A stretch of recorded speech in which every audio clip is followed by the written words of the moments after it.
La fête de la musique est célébrée le 21 juin de chaque année dans le monde entier. Cet événement offre une occasion privilégiée de faire le bilan de l'évolution de la musique guinéenne. Son évolution au fil des ans a été marquée par des succès, des défis, mais aussi des difficultés. À Paris, l'équipe de Joma Media est allée à la rencontre de la deuxième génération d'artistes, notamment Doura Bari et Sekouba Bambino Diabaté, qui ont porté un regard général sur la musique de la nouvelle génération. Suivez-les dans ce reportage de Fatoumata Diané.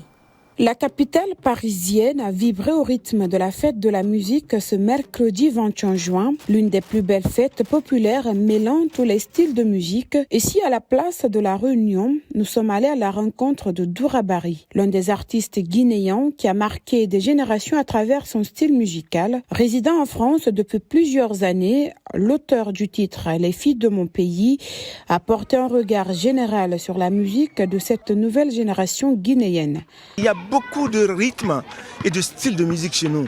Et ça, je pense que la jeunesse guinéenne, la jeunesse de musiciens guinéens ont tourné le dos à cette réalité-là.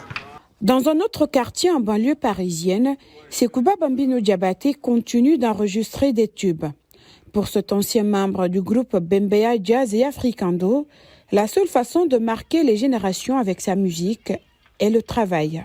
Une musique, quand c'est bien travaillé, quand c'est bien fait, ça reste longtemps. Si je prends l'exemple aujourd'hui de Bembea Jazz National, le Oraya Band, de Keletigi, les Balaïsé Baladin, les filles, puis notre papa sur Kandja, Boubacar Demba Kamara, c'est qu'ils ont travaillé et ils ont fait de bonne musique. La question sur l'importation des cultures étrangères sur le style musical guinéen.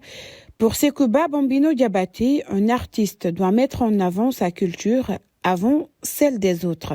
C'est que sûr, on ne peut pas faire la musique sénégalaise mieux que les Sénégalais. On ne peut pas faire la musique américaine mieux que les Américains. Donc chacun représente sa culture, chacun représente sa musique, s'il veut. Donc moi, je dirais à les enfants de la nouvelle génération aujourd'hui d'essayer de se baser beaucoup sur notre folklore, notre culture. Lancée depuis 1982, la fête de la musique est célébrée partout dans le monde. Une journée gratuite et ouverte aux musiciens amateurs et professionnels et qui met en valeur tous les genres musicaux. Cette date est aussi pour les amoureux de la musique une occasion de réjouissance. Du côté de Poitiers, en banlieue parisienne, cette cérémonie de réjouissance a réuni des mélomanes, des artistes, danseurs et percussionnistes. Suivez-les au micro de Boubacar Kamara. Oui, la musique nous inspire le bonheur, le partage. Le bonheur et le partage, l'enthousiasme et la joie. À mon sentiment, c'est avec beaucoup d'ouverture en fait. L'Afrique accueille toujours. Et là, avec la musique, on réussit à ramener tout le monde, on réussit à communiquer avec les gens sans vraiment parler la même langue. Et la musique donne cette possibilité-là. Oui, il y en a pas mal qui vont pour apprendre, il y en a pas mal qui vont pour s'installer aussi. À travers la culture, donc c'est intéressant. On fait la dernière question, je fais le dernier rythme et puis après on finit. Par rapport à la musique africaine, de toute façon, le rythme en tant que tel vient d'Afrique. Ce qu'on fait, on reproduit juste. Que ce soit dans le hip-hop, dans le reggae, dans le ska, dans la funk, on reproduit juste des rythmiques qui existent déjà depuis des millénaires sur notre continent. À partir de là, je veux dire que ce qu'on entend actuellement, ils n'ont rien inventé. Tout ça, on le connaissait déjà depuis longtemps.